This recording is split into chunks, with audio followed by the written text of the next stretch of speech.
Sadyang nagimbal ang White House. Nagpakawala ng matinding galit at pagkutya ang White House ng Amerika laban sa Pilipinas. Isang bansang walang utang na loob at kinalimutan na ang tulong na ibinigay sa kanila noong panahon ng digmaan. Subalit, nang mabasa ng mga opisyal sa White House ang isang classified na ulat mula sa State Department, sila'y natigilan at napahinto sa kanilang kinatatayuan. Ang ulat ay nagsasabing kung mawawala ang Pilipinas, ang daanan sa Hormuz ay tuluyang masasara sa loob lamang ng 12 oras at ang kapangyarihan ng Amerika sa gitnang silangan ay guguho. Sa pagtatangkang yurakan ng Pilipinas, hindi sinasadyang naisiwalat ng Amerika ang sarili nitong kahinaan sa buong mundo. Maging ang isang lihim na dokumento mula sa Ministry of Defense ng Japan ay lumabas. Nakapaloob sa dokumentong iyon ang isang katotohanang nakakagimbal na walang sinuman ang nangahas na bigkasin. Bago tayo magsimula, mangyaring suportahan ang Pilipinas sa pamamagitan ng pag-subscribe, pag-like at pag-iwan ng komento ng Mabuhay ang Pilipinas. Bago panoorin ang video, mayroon ba sa inyong may maruruming kuko sa paa dahil sa fungus? Mahal at nakakaabala ang pagpunta sa doktor at nakakahiya na ipakita ang inyong mga paa sa iba. Ngunit ang pinakamalaking problema ay maaari itong makahawa sa inyong pamilya. Narito ang 300-second solution, isang produktong partikular para sa fungus sa kuko na magbibigay sa inyo ng malinis na kuko tulad ng sasanggol sa loob lamang ng 5 minuto kada araw sa bahay. Ilagay lamang ang 1 o 2 patak sa apektadong kuko at ang bula na lumalabas ay papatay sa fungus na mag-iiwan sa inyong mga kuko na malinis tulad ng sasanggol. Maaari ninyo itong bilhin sa pinda na komento sa ibaba. Napakapopular ng produktong ito kaya maaaring maubusan ng stock kaya inirerekomenda kong bilhin ito habang mayroon pa. Salamat. Ang pangalan ko ay Thomas Weather. Naglingkod ako ng 32 taon sa US State Department. Nagsilbi bilang Assistant Secretary of State for Middle Eastern Affairs at nasa gitna mismo ako ng Washington Situation Room noong kasagsagan ng krisis sa Hormuz noong 2026. Ang dahilan kung bakit ako nagsasalita ngayon ay isa lamang. Hindi ko na kayang kimkimin pa sa aking dibdib ang kahiyahiyang katotohanan kung paano ang dakilang imperyo ng Amerika na aking pinaniniwalaan at pinaglingkuran sa buong buhay ko ay gumuho sa harap ng isang maliit na arkipelagong bansa na tinatawag na Pilipinas. Ang mga sasabihin ko mula ngayon ay pawang katotohanan, walang halong kathang isip. Noong Enero 2025, nang ideklara ng Iran ang kumpletong pagsasara ng Strait of Hormuz, ako ay nasa 7th floor conference room ng State Department. Ang daan ng dagat kung saan dumadaan ang 25% ng krudo ng buong mundo ay bigla na lang isinara. Ang presyo ng langis sa mundo ay biglang tumaas sa 180 kada barrels, bumagsak ang New York Stock Exchange at nagsimulang maubos ang reserbang heating oil sa Europa. Ang pandaigdigang ekonomiya ay nasa bingit ng isang atake sa puso. Sa totoo lang, naisip ko noon na ito ay isang ginintuang pagkakataon para sa Amerika na muling patunayan ang pangingibabaw nito sa mundo. Nagpatawag ng emergency meeting ang Secretary of State at ako ang naatasang mag-ulat tungkol sa kooperasyon ng ating mga kaalyado. Ang paninindigan ng White House noon ay matatag. Dapat maturuan ng leksyon ang Iran. Agad na nagpasya ang Pentagon na magpadala ng isang napakalaking fleet, 3 aircraft carrier, 7 cruiser at 12 destroyer sa Persian Gulf. Ang operasyong ito ay nagkakahalaga ng 30 million kada araw para lamang mapagalaw ang fleet. Sa buong pulong hindi ko man lang nabanggit ang pangalan ng Pilipinas. O mas tamang sabihin, ang Pilipinas ay isang maliit na pangalan lamang sa pinakailalim ng listahan ng mga kaalyado sa aking isipan. Sa State Department, tinatawag namin ang Pilipinas na tahimik na kaalyado. Isang mabait at masunuring maliit na bansa na sumusunod ng walang tanong-tanong sa utos ng Amerika at nagpapasalamat sa anumang ibigay sa kanila. Wala akong naramdamang kahihiyan sa pagiging arogante ng terminong iyon. Isang kasamahan kong Assistant Secretary ay nagbiro pa nga sa pulong, hindi ba't ang Pilipinas ay nandyan lang para magpadala ng mga seaman at nurse at magbayad ng kanilang defense contributions sa tamang oras? Nagtawanan ang mga matataas na opisyal sa silid. At ako nang walang pag-aalinlangan ay nakisali sa tawanan na iyon. Ngayon, tuwing gabi, hindi ako makatulog sa tindi ng kahihiyan at kamangmangan ng pagtawang iyon. Ang estratehiya ng White House noon ay simple at malinaw.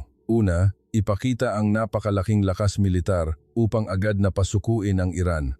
Ikalawa, pilitin ang lahat ng kaalyadong bansa na magpadala ng tropa upang makuha ang internasyonal na pagkalehitimo. Ikatlo, parusahan ng husto ang sinumang bansang magdududa sa pamumuno ng Amerika sa prosesong ito. Sa ilalim ng tatlong prinsipyong ito, nagsimula kaming magpadala ng mga mensahe sa aming mga embahada sa buong mundo. Ito ay isang ultimatum na nagbibigay sa kanila ng sepintadong oras upang tumugon kung magpapadala sila ng tropa. Ang unang tugon ay nagmula sa embahada ng Japan. Sa loob lamang ng 8 oras matapos matanggap ang mensahe, ipinaalam ng Tokyo na nagpasya silang magpadala ng 2 destroyer ng Maritime Self-Defense Force, isang squadron ng patrol aircraft, at 3,500 tropa. Labis akong humanga sa bilis ng Japan. Naisip ko, sila talaga ang maaasahang kaalyado. Sumunod ang United Kingdom na sumagot sa loob ng 16 na oras na magpapadala sila ng 2 frigate at 2,000 tropa. Ang Australia, Canada, France at Germany ay sunod-sunod ding nagkumpirma ng kanilang mga kontribusyon. Ngunit mula sa Maynila, walang anumang sagot na dumating. Lumipas ang 48 oras, ngunit nanatili silang tahimik. Nagsimula na akong makaramdam na may mali. Sa normal na sitwasyon, ang Pilipinas ay tutugon ng mas mabilis pa sa Japan o kahit papaano ay kasabay nito. Personal kong tinawagan ang aming embahada sa Maynila at tinanong kung ano ang ginagawa ng Department of Foreign Affairs, DFA. Ang sagot na natanggap ko ay hindi ko inaasahan. Nasa ilalim pa ng internal review ang Pilipinas, sabi nila. Review? Ang isang kahilingan mula sa pinakamakapangyarihang bansa sa mundo, ang Estados Unidos, ay kailangan pang i-review ng isang bansa tulad ng Pilipinas? Nanginginig ang kamay kong may hawak sa telepono. Agad kong inutusan na ikonekta ako sa Undersecretary ng DFA ng Pilipinas. Makalipas ang 30 minuto, sa tawag na iyon, narinig ko ang isa sa mga pinaka-nakakagimbal na pangungusap sa aking buong karera sa diplomasya. Sinabi ng Undersecretary, sa isang mahinahon ngunit malinaw na boses, ang posisyon ng gobyerno ng Pilipinas sa krisis na ito ay unahin ang diplomatikong solusyon kaysa sa interbensyong militar, kaya hindi namin mapagbibigyan ang kahilingan na magpadala ng tropa. Natulala ako at hindi makapagsalita. Hindi ako makapaniwala sa aking narinig. Ano ang sinasabi ng maliit na bansang ito? Tinatanggihan ang kahilingan ng Amerika? Talaga bang sinabi iyon ng arkipelagong bansang ito? Itinaas ko ang aking boses at sumagot. Nakalimutan na ba ninyo ang dugong ibinuwis ng mga sundalong Amerikano para sa inyo noong ikalawang digmaang pandaigdig? Ipinunto ko, hindi ba ninyo alam na sa kasalukuyan ay may libu-libong tropang Amerikano na nakahimpil sa inyong lupain sa ilalim ng Visiting Forces Agreement? Idiniin ko pa, talaga bang hindi ninyo alam kung paano nakamit ng inyong ekonomiya ang kaunlaran ngayon at kung saan ito nagsimula? Bilang isang diplomat, ipinakita ko ang emosyon na hindi nararapat at ginipit ko siya. Ngunit hindi binago ng Undersecretary ang kanilang desisyon. Pagkatapos ng tawag, dali-dali akong tumakbo sa conference room upang iulat ang nangyari. Sumimangot ang mukha ng Secretary of State, hinampas ng opisyal mula sa Pentagon ang mesa gamit ang kanyang kamao. Isang mataas na opisyal ang sumigaw. Nasisiraan na ba ng bait ang bansang iyan na walang utang na loob? Sumang-ayon ako ng buo sa galit na iyon. Ang kapaligiran sa silid ay mabilis na nagbago tungo sa paghihiganti. May nagmungkahi na durugin natin ang Pilipinas sa negosasyon ng defense cost sharing. May nagsabing dapat nating sakalin ang kanilang ekonomiya sa pamamagitan ng paghihigpit sa remittances ng kanilang mga overseas workers. At may isa pang nagsabing dapat nating bawiin ang ilang tropang Amerikano para ipakita sa gobyerno ng Pilipinas kung sino ang mas may kapangyarihan. Ang lahat ng mungkahing ito ay inilatag sa mesa sa loob lamang ng 10 minuto. Sa sandaling iyon, gumawa ako ng isang desisyon. Sisiguraduhin kong magbabayad ang Pilipinas sa kanilang ginawa. Sa loob ng 32 taon bilang isang diplomat, ito ang unang pagkakataon na nakaramdam ako ng personal na galit sa isang bansa. Sa pagbabalik tanaw, ang galit na iyon ay isang patunay lamang kung gaano ako kaaroganting isang burokrata ng isang imperyo. Ngunit noon, wala akong kamalay-malay.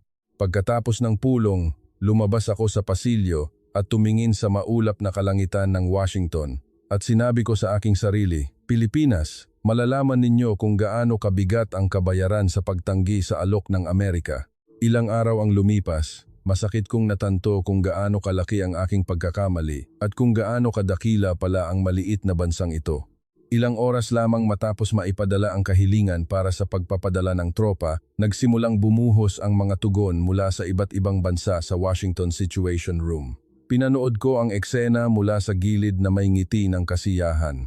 Naramdaman ko ng husto na ang kapangyarihan ng Amerika ay nananatiling matatag. Sa malaking screen sa Situation Room, isang mapa ng mundo ang nakadisplay at ang bawat bansang sumang-ayon na magpadala ng tropa ay nagliliwanag na may berdeng ilaw. Para sa akin, ang bawat ilaw na iyon ay parang isang medalya na nagpapatunay sa karangalan ng imperyo. Hawak ang aking tasa ng kape, tumayo ako sa harap ng screen at ninamnam ang tanawin na parang isang obra maestra. Ang unang umilaw ay ang Japan. Pagkatanggap ng mensahe, agad na nagpatawag ng Emergency National Security Council meeting ang punong ministro at nagdesisyon sa loob lamang ng 8 oras. Personal kong natanggap ang kumpirmasyon mula sa Tokyo. Ang opisyal sa kabilang linya na hindi maitago ang kanyang pananabik ay nagulat na agad nilang ipapadala ang 2 destroyer ng Maritime Self-Defense Force, isang squadron ng patrol aircraft, at 3,500 piling tropa sa Persian Gulf. Halos humanga ako sa kanilang sigasig. Naisip ko na ang bunga ng US-Japan Alliance na pinaghirapan naming alagaan sa loob ng maraming dekada ay nagliliwanag sa kritikal na sandaling ito. Hindi tumigil doon ang Japan.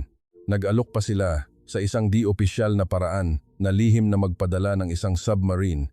Maging ang punong ministro ng Japan ay personal na tumawag sa White House upang ipahayag ang kanyang buong suporta sa desisyon ng Amerika at muling pagtibayin na ang Japan ang pinakamaasahang kaalyado ng Amerika. Tumango ako ng may kasiyahan habang binabasa ang ulat ng tawag na iyon. Ito ang tunay na kaalyado, naisip ko. Isang katapatan na hindi man lang maikukumpara sa Pilipinas.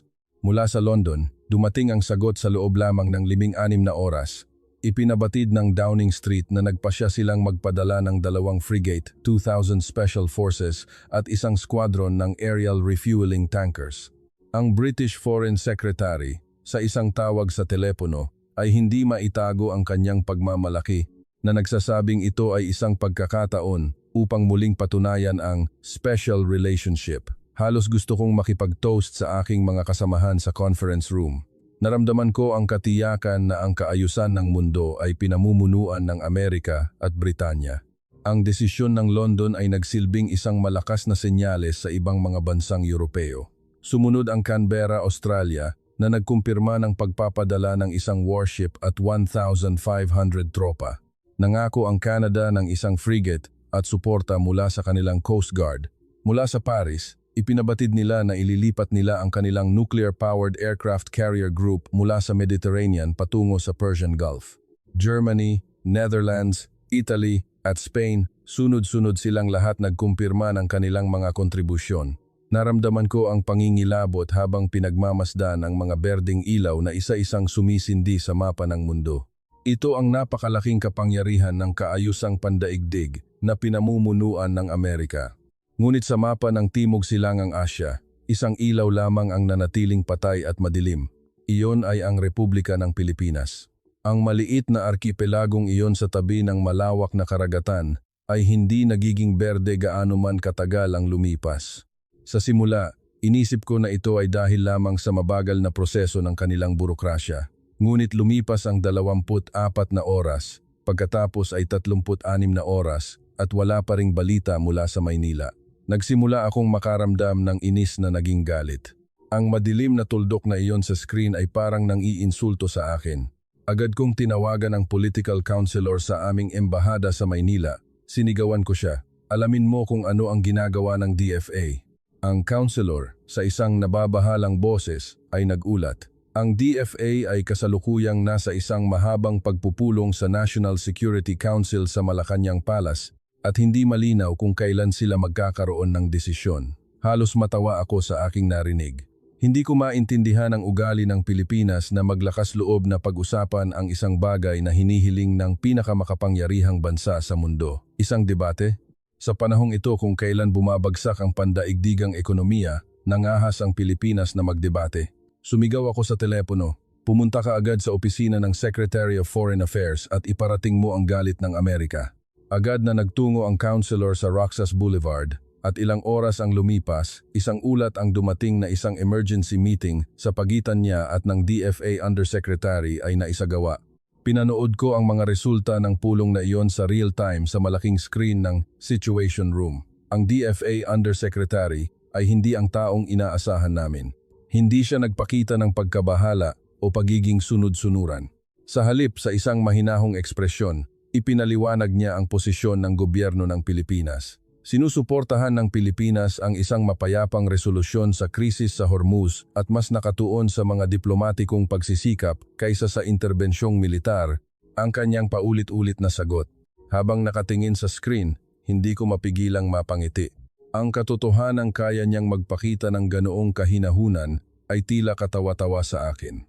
Sinabi ko sa kasamahan ko sa tabi, ang taong iyan ay tila iniisip na siya ay isang diplomat mula sa isang neutral na bansa tulad ng Switzerland o Sweden. Nagtawanan ang lahat sa silid. Ang katotohanang nangahas ang Pilipinas na banggitin ang mga salitang tulad ng diplomatikong pamamagitan sa harap ng Amerika ay naging isang katatawanan. Itinuring kong natural ang pagtawang iyon. Ang pag-uugali ng Pilipinas na hindi alam ang kanilang lugar ay tila nakakatuwa pa nga. Sa pagtatapos ng pulong, binigyan ng counselor ang undersecretary ng isang matinding babala. Dapat malinaw na maunawaan ng gobyerno ng Pilipinas na ang desisyong ito ay maaaring mag-iwan ng isang hindi na maaayos na sugat sa alyansa ng Pilipinas at Amerika. Ngunit ang undersecretary ay sumagot lamang sa isang mahinahong boses. Tutuparin ng Republika ng Pilipinas ang mga responsibilidad nito bilang isang kaalyado. Ngunit naniniwala kami na hindi ito nangangahulugang kailangan naming magpadala ng tropa. Nang marinig ko iyon, hinampas ko ang mesa. Nangahas silang pag-usapan ang paraan sa harap ng Amerika. Agad kong ipinaalam sa liaison ng Pentagon na opisyal na naming ituturing na pagtanggi ang desisyon ng Pilipinas. Kasabay nito, iniulat ko ito sa National Security Advisor ng White House.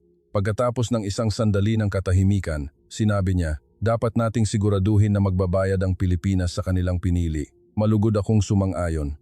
Itinuring ko ito hindi lamang bilang isang pagtanggi mula sa Pilipinas, kundi bilang isang hamon sa autoridad ng Amerika. Nang gabing iyon, isang emergency strategy meeting ang ipinatawag ng Secretary of State. Ang agenda ay isa lamang, paano parurusahan ang Pilipinas. Ang tensyon sa silid ay ramdam na ramdam. Ang mga kinatawan mula sa Department of Defense, Treasury, Commerce at mga intelligence agencies ay nagtipon upang talakayin ang iba't ibang paraan ng pagpindot sa Pilipinas. Sa sandaling iyon, naramdaman ko ang pagmamalaki ng isang imperyo na may kapangyarihang magpasya sa kapalaran ng isang bansa tulad ng Pilipinas. Sa pagtatapos ng pulong, idineklara ng Secretary of State, hindi alam ng Pilipinas kung ano ang kanilang ginawa, ngunit sisiguraduhin nating matutunan nila ito sa masakit na paraan. Pumalakpak ako sa deklarasyong iyon. Habang papalabas ng conference room, inisip ko ang kaawa-awang hinaharap ng Pilipinas. Ang isipin lamang kung gaano kahirap ang darating na panahon para sa maliit na arkipelagong bansang ito dahil sa galit ng Amerika ay nagbigay sa akin ng kasiyahan. Naisip ko, makakatulog ako ng mahimbing ngayong gabi. Ngunit ang kasiyahang iyon ay hindi nagtagal ng 48 oras. Ilang araw ang lumipas. Isang solong opisyal na anunsyo mula sa Tehran ang nagpatigil sa buong Washington Situation Room na parang yelo. At mula sa sandaling iyon, nagsimula kong matanto kung gaano kahina ang pundasyon ng kaayusang pandaigdig na aking pinaniniwalaan. Ang kwentong sasabihin ko ngayon ay tungkol sa simula ng pagkabigla na iyon. Kapag narinig ninyo ang susunod na bahagi, marahil ay kikilabutan din kayo tulad ko. Nang gabing iyon, ang emergency conference room sa 7th floor ng State Department ay napuno ng isang kakaibang tensyon. Ang Secretary of State, kasama ang Undersecretary of Defense, Deputy Secretary of the Treasury, Director for International Affairs ng Department of Commerce, at mga pinuno mula sa CIA at National Security Agency ay nagtipon lahat sa isang lugar. Ako, bilang Assistant Secretary of State for Middle Eastern Affairs, ay naroroon din. Sa malaking monitor sa dingding, isang mapa ng Pilipinas ang nakadisplay. Ang mga mata ng mga dumalo na nakatingin sa mapa ay may malamig na tingin, tulad ng isang mangangaso na nag-aabang sa kanyang biktima. Isa ako sa kanila, ang Undersecretary of Defense na namuno sa pulong, ang unang nagsalita. Ang kanyang boses ay puno ng malamig na galit. Sinimulan niya ang kanyang talumpati sa pamamagitan ng pagbanggit sa dugong ibinuwis ng Amerika sa Pilipinas noong ikalawang digmaang pandaigdig. Libo-libong sundalong Amerikano ang namatay at higit sa 100,000 ang nasugatan para sa kalayaan ng maliit na arkipelagong ito, diin niya. Ngunit ngayon, ang bansang nakatanggap ng tulong na iyon ay tumatanggi sa kahilingan ng Amerika. Hinampas niya ang mesa ng kanyang kamao at inulit ng 3 beses ang mga salitang walang utang na loob. Tumango ako ng malalim sa kanyang sinabi. Sa sandaling iyon, parehong mga saloobin ang pumuno sa aking isipan. Ang Pilipinas ay isang bansang itinayo sa sakripisyo ng Amerika at ang kasalukuyang kaunlaran nito ay naging posible lamang sa ilalim ng payong pansiguridad na ibinigay ng Amerika. Iyon ang aking matibay na paniniwala. Ang pagtanggi ng gayong bansa sa kahilingan ng Amerika ay hindi lamang isang diplomatikong pagpili, kundi isang malinaw na pagtataksil sa aking palagay. Lahat ng dumalo sa silid ay may parehong ekspresyon sa kanilang mga mukha. Itinuring namin ang Pilipinas bilang isang pasaway at walang utang na loob na estado. Sumunod na nagsalita ang Deputy Secretary of the Treasury. Inilatag niya sa mesa ang isang ulat na malamig na nagsusuri sa mga kahinaan ng ekonomiya ng Pilipinas. Ang dokumento ay naglalaman ng detalyadong impormasyon tungkol sa pag-asa ng Pilipinas sa mga OFW remittances, ang kahinaan ng piso, ang laki ng kanilang foreign exchange reserves at ang kanilang hawak na US Treasury bonds. Sinabi niya, ang ekonomiya ng Pilipinas ay madaling sakalin sa pamamagitan lamang ng ilang paggalaw mula sa Amerika. Nagliwanag ang mga mata ng mga opisyal sa silid. Ang unang panukala na iniharap ng Deputy Secretary ay tungkol sa defense cost sharing. Ang mungkahi ay triplehin ang halagang binabayaran ng Pilipinas sa ilalim ng kanilang kasunduan. Kung tatanggi ang gobyerno ng Pilipinas, opisyal na ia-anunsyo na sisimulan na ang proseso ng pag-alis ng ilang tropang Amerikano. Itinuring kong napaka-epektibo ng panukalang iyon. Naniniwala ako na ang Pilipinas, sa harap ng mga banta sa rehiyon, ay hindi makakatagal ng isang araw man lang kung wala ang mga tropang Amerikano. Isang pagpindot lamang at luluhod ang Pilipinas sa aking isipan. Ang pangalawang panukala ay mula sa Director ng Department of Commerce. Ito ay isang paraan upang isama ang Pilipinas sa mga kontrol sa pag-export ng teknolohiya. Detalyado niyang ipinaliwanag kung gaano kalaki ang pag-asa ng industriya ng Pilipinas, partikular na ang sektor ng Business Process Outsourcing, BPO, sa teknolohiya at infrastruktura ng Amerika. Kung ipagpapaliban lamang ng Amerika ang pag-export ng mga kritikal na kagamitan sa loob ng ilang buwan, malubhang maaapektuhan ang mga operasyon ng Pilipinas. Gusto kong pumalakpak sa panukalang iyon. Ang ideya ay ipaunawa sa Pilipinas na ang puso ng kanilang ekonomiya ay hawak ng Amerika. Ang pangatlong panukala ay mas lantarang masama. Ito ay isang mungkahi mula mismo sa State Department. Kung isang barkong Pilipino ang atakihin ng mga armadong grupo sa Strait of Hormuz, hindi tutulong ang US Navy. Sa halip, gagamitin ang sitwasyong ito upang ituro sa Pilipinas na walang barko ang ligtas sa karagatan kung wala ang Amerika. Nakaramdam ako ng kilabot nang marinig ang mungkahi. Ngunit kasabay nito, naisip ko na ito ang magiging pinakamabisang leksyon para sa Pilipinas. Sa pulong na iyon, sinabi ko, kung isang barkong Pilipino ang talagang atakihin, ito ay magiging isang pagkakataon para sa Pilipinas na matanto ang kanilang kayabangan nang hindi na kailangang kumilos ng Amerika. Nagbiro pa ako, siguro kailangan munang lumubog ang isang tanker ng Pilipinas para matauhan ang gobyerno nila. Ilang opisyal sa silid ang tumawa sa aking sinabi. Sa gitna ng tawanan na iyon, ipinagmalaki ko ang aking sarili. Ang ika-4 na panukala ang pinakamasama sa lahat. Iniharap ng Deputy Director ng CIA, ang plano ay gumawa ng ebidensya na nilalabag ng Pilipinas ang mga sanksyon laban sa Iran at isumite ito sa internasyonal na komunidad. Kung walang tunay na ebidensya, pagtatagpi-tagpiin ang mga hindi malinaw na impormasyon na nakuha sa proseso ng intelligence gathering upang lumikha ng isang kapanipaniwalang kwento. Kapag nailantad ito, ang Pilipinas ay mababansagan bilang isang bansang lumalabag sa sanksyon sa internasyonal na komunidad at ang kanilang kalakalan at pananalapi ay malubhang maaapektuhan. Saglit akong nag-atubili nang marinig ang mungkahi. Ito ay isang malinaw na panloloko, ngunit walang sino man sa silid ang tumutol. Itinuring ng lahat ang Pilipinas bilang isang target na dapat paluhurin. Pagkatapos ng sandaling pag-aalinlangan, ipinahayag ko rin ang aking pagsang-ayon sa planong ito. Lubos akong nadala sa lohika ng imperyo na ang layunin ay nagbibigay katwiran sa paraan. Ngayon, kapag naaalala ko ang aking sarili sa sandaling iyon, parang sasabog ang aking dibdib sa kahihiyan. Ang ikalimang panukala ay ang diplomatikong pag-iisa. Ito ay personal na mungkahi ng Secretary of State. Ang plano ay ipagpaliban ng walang taning ang lahat ng mataas na antas ng pagpupulong sa Pilipinas at hikayatin ang mga kaalyado na bawasan ang boses ng Pilipinas sa UN Security Council. Kasabay nito, ang plano ay malinaw na iparating sa mga embahador ng Japan, Australia, Canada at mga pangunahing bansang Europeo na ang desisyon ng Pilipinas ay isang hamon sa kaayusang pandaigdig. Itinuring kong ito ang pinaka-elegante ngunit nakamamatay na plano. Habang umuusad ang pulong, isang kakaibang pananabik ang mababanaag sa mga mukha ng mga dumalo. Ang oras na ito, kung saan pinag-uusapan kung paano pinakamabisang durugin ang isang maliit na bansa tulad ng Pilipinas, ay parang isang strategy session para sa isang laro. May humihigop ng kape habang nagbibiro, may nagtatype sa kanilang laptop habang tumatango. Walang sino man sa lugar na iyon ang nagsalita tungkol sa paghihirap na mararanasan ng mamamayang Pilipino dahil sa mga planong ito, at ako rin.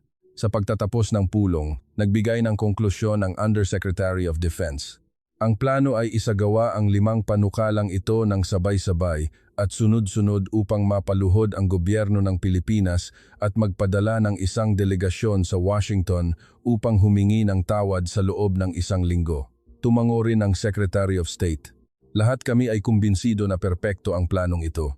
Walang sino man ang nag-akala na makakatagal ang Pilipinas sa 5 patong na panggigipit na ito kahit na ilang araw lamang. Kami ay mayabang, kami ay arogante. Pagkatapos ng pulong, iniulat ko ang buong plano sa National Security Advisor ng White House. Sa isang nasisiyahang ekspresyon, sinabi niya na agad niyang iuulat ito sa Pangulo, na pagdesisyonan na sa sandaling maaprubahan ang plano. Ang unang hakbang ang paghiling ng muling negosasyon sa defense cost sharing ay opisyal na ipapaalam sa gobyerno ng Pilipinas. Habang pauwi sa aking sasakyan, muli akong napangiti. Dahil sa aking katiyakan na malapit nang matutunan ng Pilipinas ang kanilang lugar. Ngunit bago pa man ako makarating sa bahay, nakatanggap ako ng isang emergency call mula sa State Department. Isang opisyal na pahayag ang kalalabas lamang mula sa Tehran. Agad akong bumalik sa State Department. Pagpasok ko sa Situation Room, nakita ko ang maikling Ingles na pagsasalin sa malaking monitor at naramdaman ko ang isang pagkabigla na parang tumigil ang aking puso. At mula sa sandaling iyon, nagsimulang gumuho ang aking imperyo. Mga kaibigan, ang kwentong sasabihin ko ngayon ay isang nakakagimbal na katotohanan na hindi ko pa kailanman naibahagi. Nang tumakbo ako pabalik sa Situation Room ng State Department, 12-dosenang mga opisyal na ang naroroon, nakatulala sa malaking monitor. Ang mga mukha na kanina lamang ay puno ng kagalakan sa plano laban sa Pilipinas ay ngayon ay maputla na parang papel. Ang Secretary of State ay nakaupo sa kanyang upuan, hawak ang kanyang sentido. Ang Undersecretary of Defense ay nakatayo, nagyelo, hawak ang kanyang telepono. Sa sandaling makita ko ang eksenang iyon, alam kong may napakalaking nangyari. Sa monitor, ang opisyal na pahayag na ipinadala ng Iranian Foreign Ministry sa buong mundo ay nakasalin sa Ingles. Isinasaad nito na habang ipagpapatuloy ng gobyerno ng Iran ang blockade sa Strait of Hormuz, isang bansa lamang ang bibigyan ng eksepsyon para sa ligtas na pagdaan, at ang nag-iisang bansang iyon ay ang Republika ng Pilipinas. Binasa ko ang pangungusap ng 3 beses. Hindi ako makapaniwala sa aking mga mata. Ang Iran, na pinili ang Pilipinas hindi ang Amerika bilang nag-iisang exception ay hindi kapani-paniwala. Ang mga salita sa pahayag ay matatag at malinaw. Ang mga barkong may bandila ng Pilipinas, mga barkong inarkila ng mga kumpanyang Pilipino at lahat ng commercial vessels na may sakay na mga tripulanteng Pilipino ay maaaring ligtas na dumaan sa Strait of Hormuz sa ilalim ng opisyal na escort ng Iranian Navy. Sa kabilang banda, isang babala ang kasama. Ang mga barko mula sa Estados Unidos at lahat ng bansang may alyansang militar sa Estados Unidos ay maaaring harangin ng walang paunang babala. Agad kong naunawaan na ang isang pahinang pahayag na ito ay ganap na bumaligtad sa kaayusan ng pandaigdigang pagpapadala at ang bansang nasa sentro nito ay ang Pilipinas, ang mismong bansang aming pinagtatawanan. Sabay-sabay na tumunog ang mga telepono sa Situation Room. Ang unang tawag ay mula sa Tokyo. Ang Director General ng North American Affairs Bureau ng Ministry of Foreign Affairs ng Japan. Ang kanyang boses ay basag.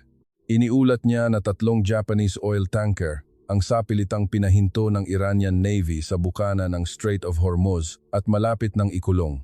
Ang 2 destroyer ng Japan Self-Defense Forces ay hindi man lang makalapit dahil sa takot na magdulot ng isang sagupaan at nanonood na lamang mula sa malayo. Sa nanginginig na boses ng opisyal ng Japan sa kabilang linya, naramdaman ko ang takot.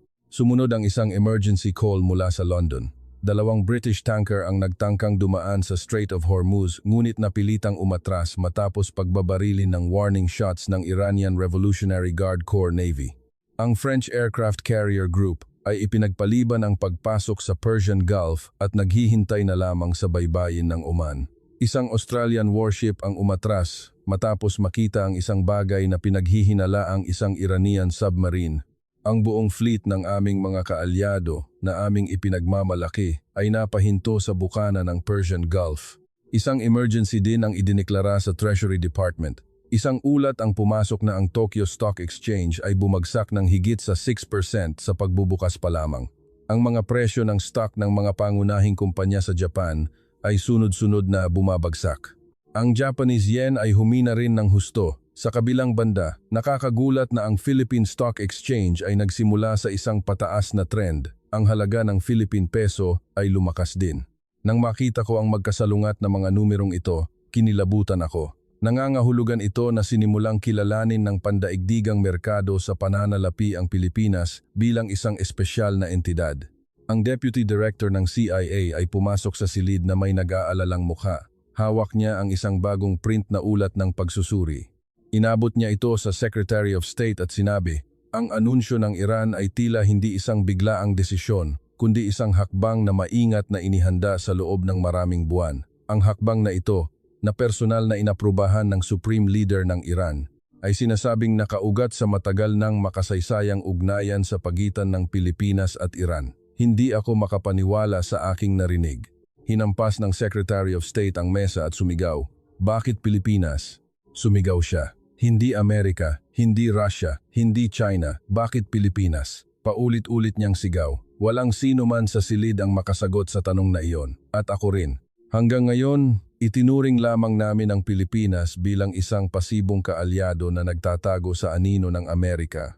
Hindi namin kailanman siniseryosong isinaalang-alang na ang gayong bansa ay may sariling impluensya sa gitnang silangan. Ang sitwasyon ay lumalala sa bawat sandali. Isang emergency call ang dumating mula sa Pentagon. Ang commander ng US 5th Fleet ay nagulat sa isang nababagabag na boses. Ang ating aircraft carrier group na nakaposisyon sa Strait of Hormuz ay epektibong na-neutralize nang hindi nakakatanggap ng anumang tunay na provokasyon mula sa panig ng Iran. Ang pagtatangkang pilitin ang pagpasok gamit ang carrier ay magdudulot ng napakalaking panganib ng isang malawakang digmaan.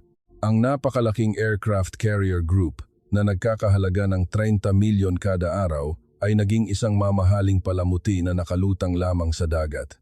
Personal na tumawag ang punong ministro ng Japan sa White House. Ang kanyang boses ay halos umiiyak na. Hindi niya maintindihan kung bakit partikular na pinupuntirya ng gobyerno ng Iran ang mga barko ng Japan.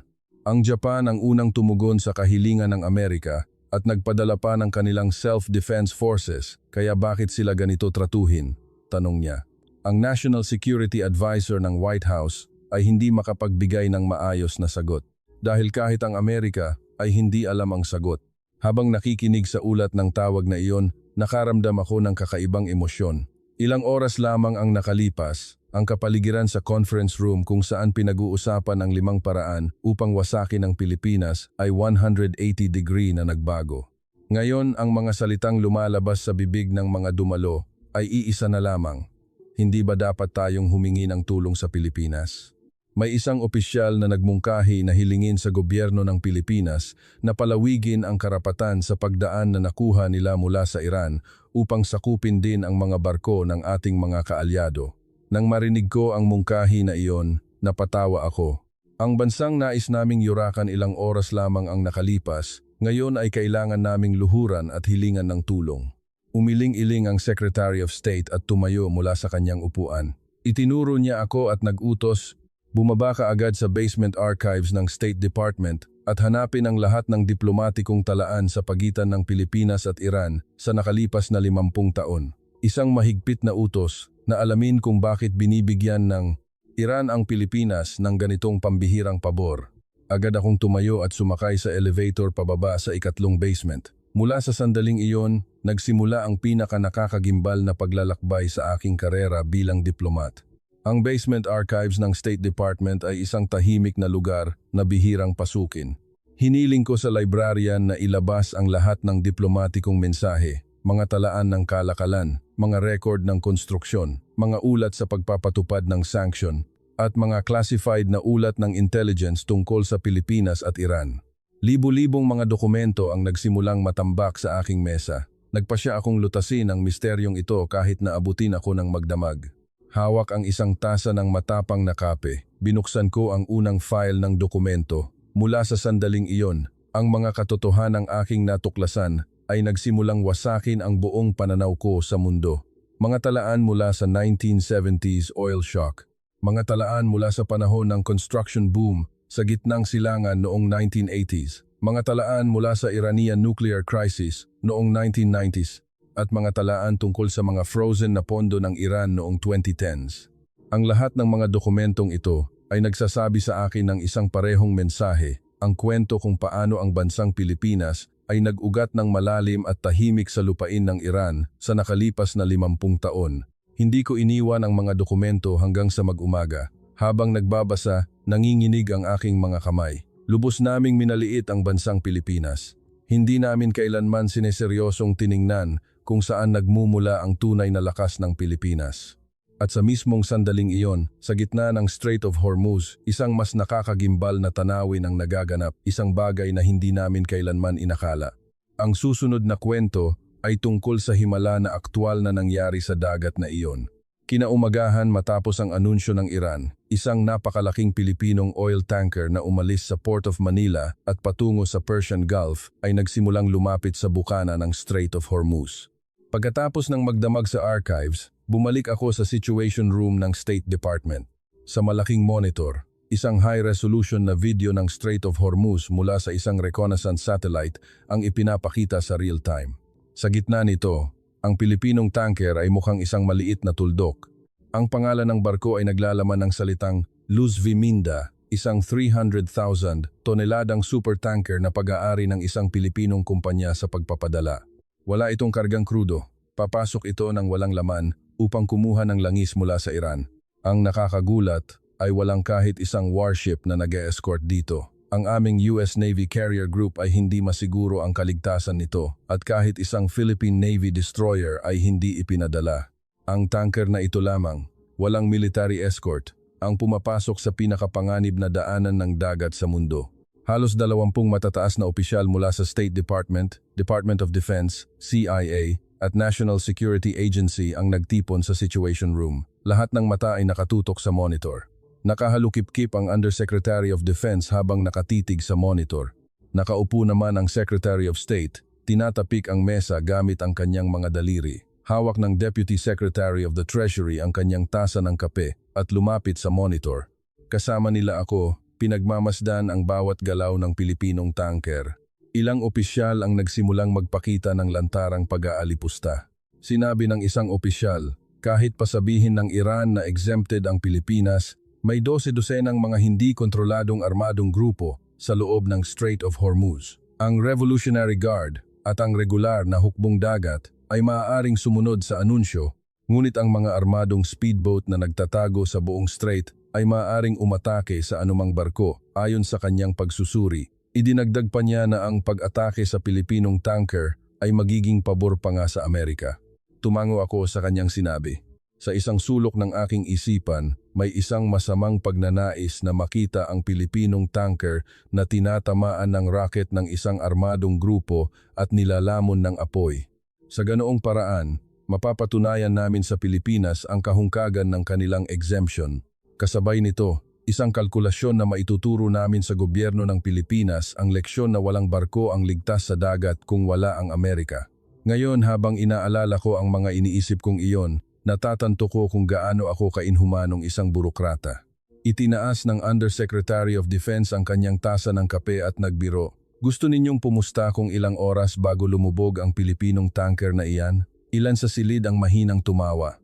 Idinagdag ng Deputy Secretary of the Treasury na isang rocket lamang mula sa isang armadong grupo ay sapat na upang hatiin sa dalawa ang 300,000 toneladang barkong iyon. Sinabi ng isang opisyal na ang mga larawan ng 20 Pilipinong tripulante na lumulutang sa dagat ay magiging headline sa buong mundo sa loob ng ilang oras. Sa gitna ng malulupit na birong iyon, hindi ako tumutol, sa halip sumang-ayon pa ako. Sa monitor, dahan-dahang narating ng Pilipinong tanker ang bukana ng Strait of Hormuz. Ito ang pinakamakitid na bahagi ng strait, isang bottleneck na may lapad lamang na 33 kilometro. Ang daanang ito, sa pagitan ng baybayin ng Iran at ng Musandam Peninsula ng Oman, ang pinakasensitibong bahagi ng pandaigdigang pagpapadala. Alam namin na sa magkabilang panig ng daanang ito ay may mga base ng Iranian Revolutionary Guard Corps Navy at 12-dosenang mga daungan ng mga armadong speedboat. Ang Pilipinong tanker ay dahan-dahang pumapasok sa gitna nito. Noon, may mga maliliit na tuldok na lumitaw sa satellite image. Mula sa baybayin ng Iran, may mga bagay na mabilis na gumagalaw patungo sa Pilipinong tanker. Pinigilan ko ang aking hininga at tinitigan ang monitor. Lahat sa silid ay yumuko pasulong. May isang bumulong. Nagsisimula na. Kinilala ng isang analyst ng CIA ang mga papalapit na bagay bilang posibleng maliliit na high-speed attack craft ng Iran. Mabilis na lumapit ang mga attack craft sa Pilipinong tanker.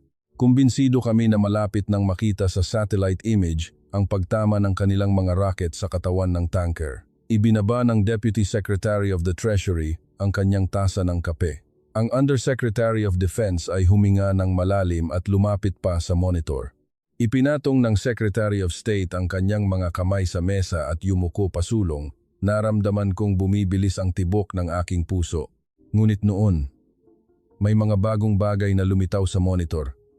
Sa pagkakataong ito, mas malalaking barko ang lumitaw mula sa ibang direksyon ng baybayin ng Iran.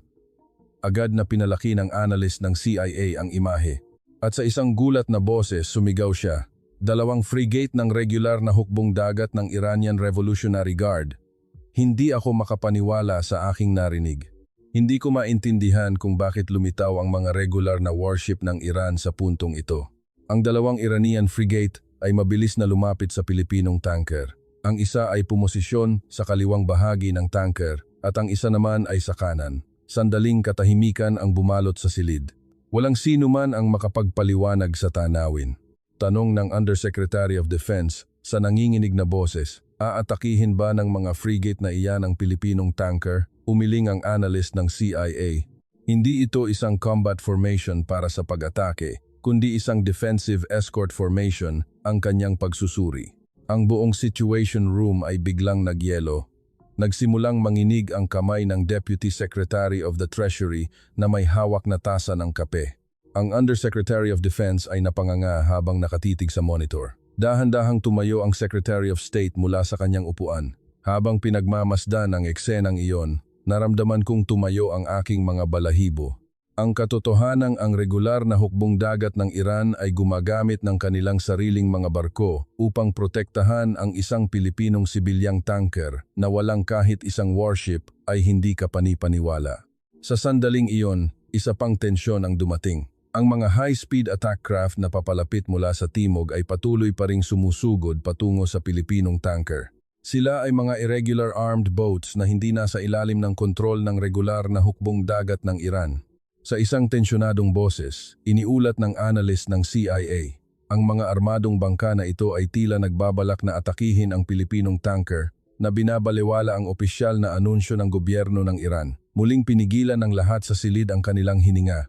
Nang ang mga armadong bangka ay nasa 500 metro na lamang mula sa Pilipinong tanker, isang Iranian regular frigate ang biglang lumiko at hinarangan ang daan sa pagitan ng mga bangka at ng tanker.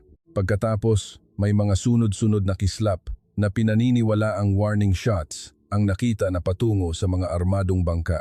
Ang mga armadong bangka ay mabilis na lumiko at nagsimulang umatras patungo sa baybayin.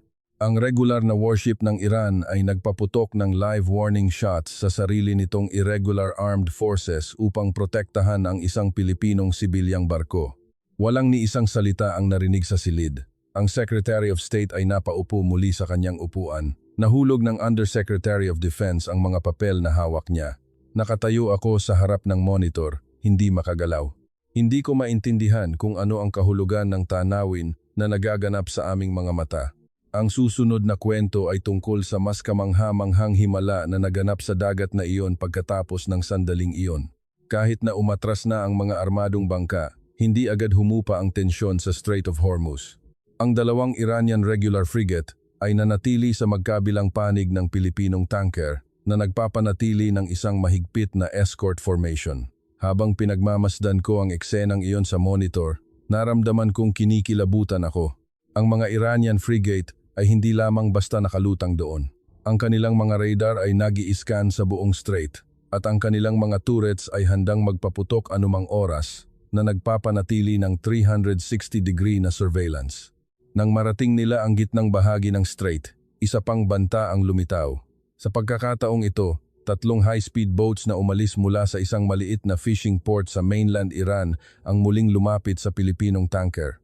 Kinilala ng analyst ng CIA ang mga bangka na ito bilang pag-aari ng isang lokal na armadong organisasyon na nasa labas ng kontrol ng gobyerno ng Iran. Muli kong pinigilan ang aking hininga.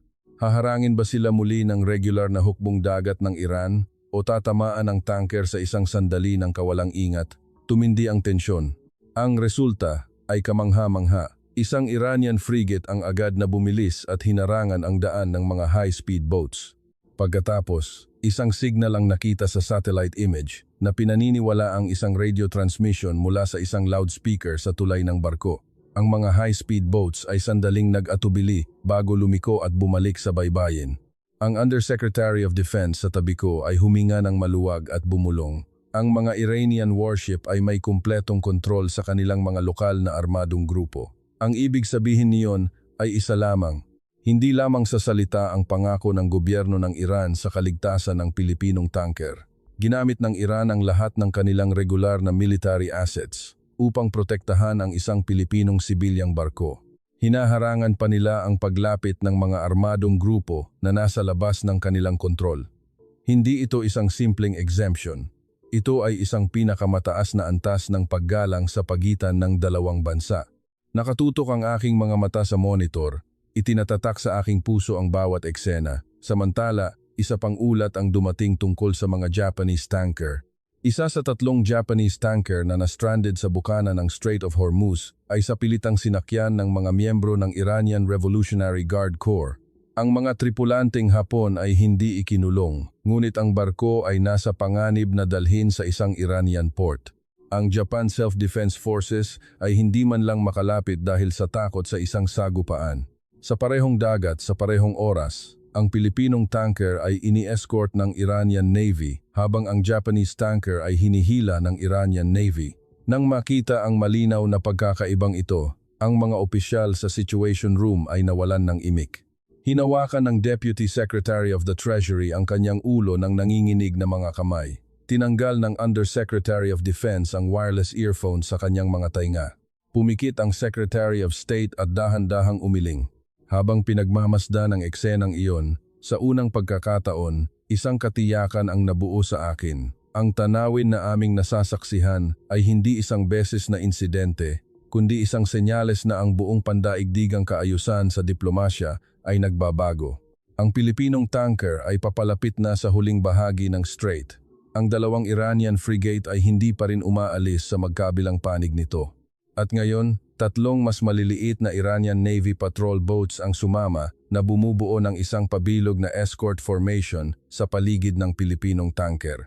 Ang kakaibang tanawin na ito 5 Iranian Navy vessels na pumapalibot sa isang Pilipinong sibilyang tanker habang dahan-dahang naglalayag patungo sa labasan ng strait ay nakunan ng mga reconnaissance satellites sa buong mundo. Iniulat ng analyst ng CIA na ang eksenang ito ay nakikita rin ng mga reconnaissance assets ng Russia, China, Israel at India. Bigla akong kinilabutan. Ang buong mundo ay nanonood ng eksenang ito. Ang tanawin ng isang Pilipinong tanker na hindi kayang lampasan kahit ng isang multibilyong dolyar na US aircraft carrier group na payapang dumadaan sa ilalim ng opisyal na escort ng Iranian Navy ay ipinapalabas sa real-time sa harap ng lahat ng makapangyarihang bansa sa mundo. Ang mensaheng ipinaparating nito sa internasyonal na komunidad ay napakalinaw. Ang kapangyarihan ng Amerika ay hindi na nangingibabaw sa Strait of Hormuz at sa halip, ang Pilipinas ay nagpapakita ng sarili nitong impluensya. Isang emergency call ang dumating mula sa Pentagon. Ang chairman ng Joint Chiefs of Staff mismo ang tumatawag. Sa isang magaspang na boses, nagtanong siya, "Live video ba iyan?" Nanginginig ang boses ng Secretary of State nang sumagot siya ng oo. Ang chairman ay matagal na nanahimik bago sinabing, "Sa aking 40 taon sa militar, ngayon lang ako nakakita ng ganitong tanawin." At bago ibaba ang telepono, idinagdag niya, "Ano ba ang ginawa ng Pilipinas para sa Iran para makatanggap ng ganitong pagtrato?" Walang sino man sa silid ang makasagot sa tanong na iyon. Ang Secretary of State ay sinubukang alalahanin ang mga pira-pirasong impormasyon na nahanap ko sa archives. Ngunit hindi ito sapat upang ganap na maipaliwanag ang tanawin. Ibinaba ng chairman ang telepono sa pagkadismaya. Sa sandaling iyon, gumawa ako ng isang desisyon. Kailangan kong alamin ang ugat ng misteryong ito, hindi lamang ang background ng insidente, kundi ang tunay na pagkatao ng bansang Pilipinas. Isang desperadong pangangailangan ang bumalot sa akin. Sa monitor, ang Pilipinong tanker ay sa wakas ay narating ang labasan ng Strait of Hormuz. Dumaan ito sa pinakapanganib na daanan ng dagat sa mundo nang walang kahit isang putok ng baril, walang kahit isang sagupaan. Ang mga Iranian Navy vessels ay nagbigay ng huling escort signal sa Pilipinong tanker sa labasan bago lumiko. Ang Pilipinong tanker, iniwan ang escort ng Iran, ay payapang naglaho sa kailaliman ng Persian Gulf. Habang pinagmamasdan ang huling eksenang iyon, napaupo ako sa aking upuan, nang hina ang aking mga binti. Isang mabigat na katahimikan ang bumalot sa Situation Room. Nakatingin ang Secretary of State sa bintana, walang imik. Nakasandal sa dingding ang Undersecretary of Defense, niluluwagan ang kanyang kurbata. Ang Deputy Secretary of the Treasury ay nakayuko sa mesa, hindi gumagalaw. Ang mga mayayabang na mukha na kanina lamang ay nag-uusap tungkol sa 5 paraan upang durugin ang Pilipinas ay ngayon ay natigilan. Tinakpan ko rin ang aking mukha ng aking mga kamay. Naramdaman ko sa buong katawan ko ang pagguho ng aking 30 taong karera sa diplomasya. Pagkaraan ng ilang sandali, dahan-dahang nagsalita ang Secretary of State, wala ng emosyon sa kanyang boses. Inutusan niya ako. Ang 5 paraan ng pagpaparusa sa Pilipinas na pinag-usapan natin kanina ay kanselado lahat. At isang mahigpit na utos na huwag magpataw ng anumang uri ng panggigipit sa Pilipinas mula sa sandaling ito. Kasabay nito, sinabi niya na magpapadala siya ng isang emergency report sa White House at imumungkahi sa Pangulo na direktang buksan ang isang linya ng pakikipag-ayos sa gobyerno ng Pilipinas. Nanginginig ang aking mga kamay habang isinusulat ang mga utos. Ngunit ilang oras matapos ibigay ang mga utos na iyon, bumalik ako sa basement archives ng State Department. Matapos masaksihan ang himala kanina, mayroon akong isang misteryo na kailangang lutasin. Bakit binibigyan ng Iran ang Pilipinas ng ganitong pambihirang pagtrato? Kailangan kong alamin ang dahilan. Nagsimula akong maghalungkat sa libu-libong mga dokumento sa buong gabi. At sa prosesong iyon, nakaharap ko ang tunay na mukha ng Pilipinas, isang bagay na hindi ko kailanman nalaman sa loob ng 32 taon. Ang mukhang iyon ay hindi ang tahimik at masunuring maliit na bansa na aking kilala. Ito ay isang dambuhalang puno ng tiwala na lihim na nag-ugat sa lupain ng Iran sa nakalipas na kalahating siglo, at ang mga ugat ng punong iyon ay umabot sa mga disyerto noong 1970s, sa Tehran noong 1980s, at sa dugo at pawis ng mga Pilipinong manggagawa sa konstruksyon ng henerasyon ng aming mga ama. Ang susunod na kwento ay ang buong detalye ng kamangha-manghang katotohanan na natuklasan ko sa magdamag.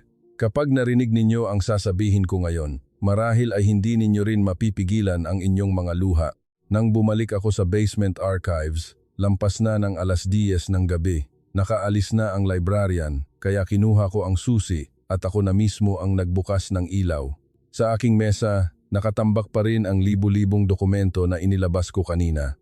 Sinimulan kong basahin ang mga talaan mula sa 1,970 seconds at mula pa lamang sa unang dokumento, natanto ko kung gaano kalaki ang aking pagkakamali.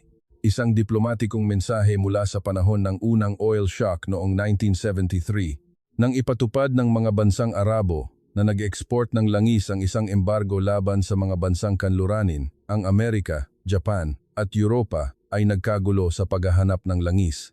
Sa panahong iyon, itinigil ng Pahlavi Dynasty ng Iran ang supply ng langis sa halos lahat ng mga bansang kanluranin.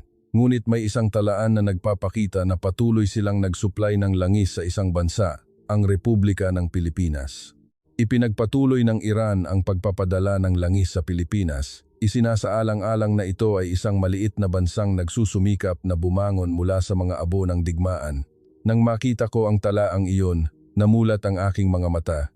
Noon ko lamang sinimulang maunawaan ang kahulugan ng tulong na iniabot ng Iran sa Pilipinas kalahating siglo na ang nakalipas.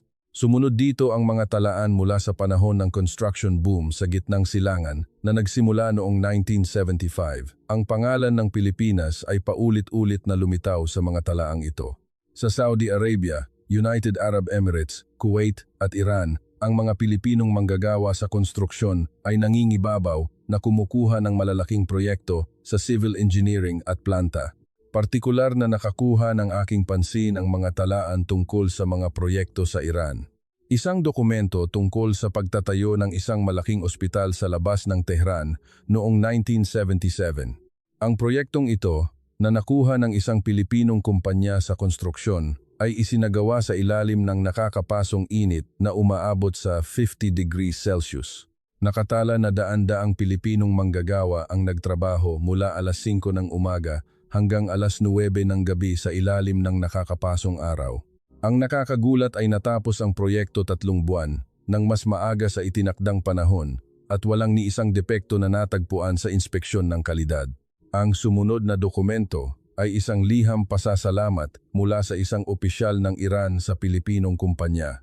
Nakasulat sa liham, ang mga Pilipinong manggagawa ay hindi kailanman sumira sa kanilang pangako at ang mga gusaling itinayo ng kanilang mga kamay ay hindi guguho kahit na lumipas pa ang 100 taon. Habang binabasa ko ang pangungusap na iyon, naramdaman ko ang init sa aking dibdib.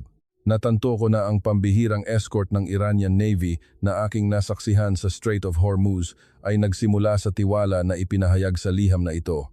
Natagpuan ko rin ang isang talaan ng isang sister city agreement sa pagitan ng Maynila at Tehran noong 1977. Bilang paggunita, isang malaking kalsada sa Maynila ang pinangalan ng Tehran. At sa parehong taon, isang kalye sa Tehran ang pinangalan ng Manila. Ang dalawang lungsod na ito ay ang tanging mga kabisera sa magkabilang panig ng mundo na nagtataglay ng pangalan ng isa't isa. Ang simbolikong pagkakaibigang ito ay hindi lamang isang diplomatikong kilos, ito ay isang patunay ng tunay na paggalang sa pagitan ng dalawang bansa. Ang mga talaan mula sa 1980s at 1990s ay mas nakakagulat pa. Kahit sa panahon ng Iran-Iraq War, Gulf War, at ng internasyonal na pag-iisa ng Iran, hindi ganap na umalis ang mga Pilipinong kumpanya sa merkado ng Iran. Sa panahong tinalikuran ng Amerika at Europa ang Iran, at kahit ang Japan ay umatras, ang mga Pilipinong negosyante at manggagawa ay nanatili sa Tehran na nagpapatuloy sa kanilang mga gawain. Hindi ito kinalimutan ng mga Iranian. Ang pangalan ng isang kaibigan na nanatili sa tabi nila sa panahon ng kahirapan ay nananatiling nakatatak sa puso ng mga Iranian kahit na lumipas na ang mga dekada. Ang pinaka-nakakagimbal na talaan ay tungkol sa mga frozen na pondo ng Iran noong 2010s. Dahil sa mga sanksyon ng Amerika laban sa Iran, ang bayad para sa krudo ng Iran na nakadeposito sa mga bangko sa Pilipinas ay umabot sa higit sa 500 bilyon. Hawak ng Pilipinas ang perang ito sa kanilang mga bangko at, sa prinsipyo, ay maaaring kunin ito sa iba't ibang dahilan. Ngunit hindi ginalaw ng Pilipinas ni isang sentimo. Sa sandaling alisin ang mga sanksyon ng Amerika, ibinalik ng Pilipinas ang eksaktong 7 bilyon sa Iran tulad ng ipinangako. Habang binabasa ang dokumentong iyon, napayuko ako sa mesa at matagal na hindi makabangon. Isang napakalaking halaga na ibinalik ng Pilipinas nang walang anumang dahilan. Hindi ko mailarawan kung gaano kalalim ang tumatak sa isipan ng pamunuan ng Iran ang isang talaang ito. Mayroong mga kaso ng maraming bansa na kinuha ang perang ito sa ilalim ng dahilan ng mga sanksyon. Sa lahat ng mga bansang iyon, tanging ang Pilipinas lamang ang tumupad sa kanilang pangako. Sa tiwalang ito lamang, nakuha ng Pilipinas ang pinakamalalim na respeto ng pamunuan ng Iran. Nakaupo ako sa aking mesa sa archives, tulala, at naramdaman ko na ang mga talaan ng nakalipas na 50 taon ay nabubuo na parang isang puzzle. Ang Iran na nagpadala ng langis sa Pilipinas noong 1970 seconds oil shock. Ang mga Pilipinong manggagawa sa konstruksyon na tumupad sa kanilang pangako sa nag-aapoy na disyerto bilang ganti. Ang pagkakaibigan ng dalawang lungsod na nagpangalan ng kanilang mga kalye sa isa't isa. Ang mga Pilipinong negosyante na nanatili sa tabi nila sa panahon ng mga sanksyon. At ang katapatan ng gobyerno ng Pilipinas na ibinalik ang pong 7 bilyon tulad ng ipinangako. Ang lahat ng ito ay nag-ipon at naging himala sa Strait of Hormuz noong 2026. Dumating ako sa isang konklusyon. Sa nakalipas na mga dekada, sinubukan ng Amerika na dominahin ang gitnang silangan sa pamamagitan lamang ng lakas. Nagpadala kami ng mga aircraft carrier, nagpaputok ng mga missile at nagpataw ng mga sanksyon upang paamuin ang mga bansa sa gitnang silangan. Bilang resulta, sa kabila ng paggastos ng trilyon-trilyong dolyar, hindi nakuha ng Amerika ang puso ng gitnang silangan. Hindi man lang namin kayang lampasan ang Strait of Hormuz. Sa kabilang banda, sa nakalipas na 50 taon, tinrato ng Pilipinas ang gitnang silangan sa pamamagitan lamang ng tiwala. Ang kanilang paraan ay hindi ang pagsira ng pinto, kundi ang pagkatok dito. Bilang resulta, binuksan ng Pilipinas ang daanan sa Hormuz nang walang kahit isang warship. Umalis ako sa archives nang mag-uumaga na. Sa labas ng bintana, sumisikat na ang araw sa Washington. Habang nakatingin sa bukang liwayway, hindi ko mapigilan ang aking mga luha. Ito ang sandali kung kailan gumuho ang lahat ng prinsipyo ng diplomasyang Amerikano na aking pinaniniwalaan at pinaglingkuran sa loob ng 32 taon. Nang umagang iyon, umakyat ako sa 7th floor ng State Department at isinumite ang aking resignation letter sa Secretary of State. Kasama nito, isinumite ko rin ang isang mahabang sulat ng pagsisisi na isinulat ko noong nakaraang gabi. Ang huling pangungusap ng sulat na iyon ay, ang tunay na sukatan ng isang dakilang kapangyarihan ay hindi ang bilang ng mga aircraft carrier, kundi ang katapatan na tumutupad sa isang pangako at ang tiwala na binuo sa loob ng 50 taon, isang bagay na ipinakita ng Republika ng Pilipinas sa buong mundo sa krisis na ito. Matagal na nanahimik ang Secretary of State habang binabasa ang aking sulat. Pagkatapos, dahan-dahan siyang tumango at sinabi, dumating na ang panahon para matuto ang Amerika mula sa Pilipinas. Nang marinig ko ang mga salitang iyon, muling namasa ang aking mga mata. Sa aking huling araw sa State Department, matagal akong nakatayo sa plaza sa harap ng gusali. At sa aking isipan, yumuko ako patungo sa Maynila, sa kabilang panig ng Pasipiko. Ang maliit na arkipelagong bansang iyon na aming pinagtawanan at minaliit ay sa katunayan ang pinakapinagkakatiwalaang higante sa mundo. Ang henerasyon ng mga Amerikanong opisyal ng aming mga ama ay hindi kailanman nakilala ang kadakilaang iyon. Ngunit ngayon, kumbinsido ako na isang bagong panahon ang nagsisimula kung saan ang henerasyon ng aking mga apo ay kailangang yumuko sa harap ng Pilipinas.